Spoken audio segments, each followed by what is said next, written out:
Welcome to the October 2022 property market comment.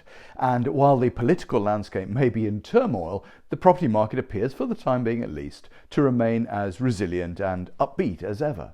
We know that the generous cut in SDLT stamp duty announced by the government will certainly help first-time buyers, with over 200,000 property transactions now expected to be completely free of stamp duty.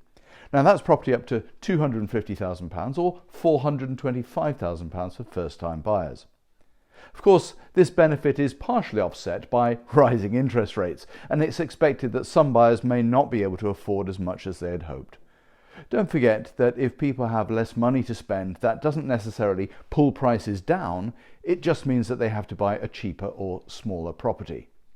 But this is by no means a major problem for the market as a whole, and although some economists are predicting a fall in house prices, we must remember that there has recently been a massive imbalance of supply and demand, with a clearly unsustainable hike in the national average house price of over 20% in the past 2 years. And by the way, the average rent has risen by a whopping 21.8% this year alone. So the most likely scenario appears to be a reasonable levelling off of this imbalance, returning to what many of us remember as a normal market. And whilst the urgency of the speculative buyer may subside, there'll always be people needing to move for genuine reasons: a new job, family on the way, schools, and of course the 4 Ds: death, divorce, downsizing, and debt. Employment levels are at their highest in nearly 50 years, yet mortgage rates are about half what they were then.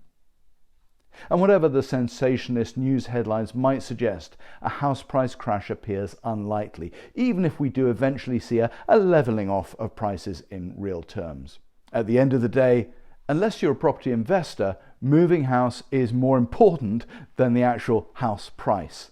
And it's all relative anyway, as any price change affects both buying and selling. And once you've bought, well, the value of your property is almost irrelevant until you come to sell. Property is, after all, a long-term proposition. Nevertheless, we are aware that if you are thinking of moving, you may feel a little confused right now. We're here to advise and encourage, to guide, and to continue to steer the right buyers to the right property and to pay the right price. Our job is to help people move, whatever the market, and for our clients to be delighted with the results. Why not call us today for some straight-talking, good advice? We're local, and we have our finger very much on the pulse of the local property market. We know who's buying and who's selling, and we're very good at putting the two together.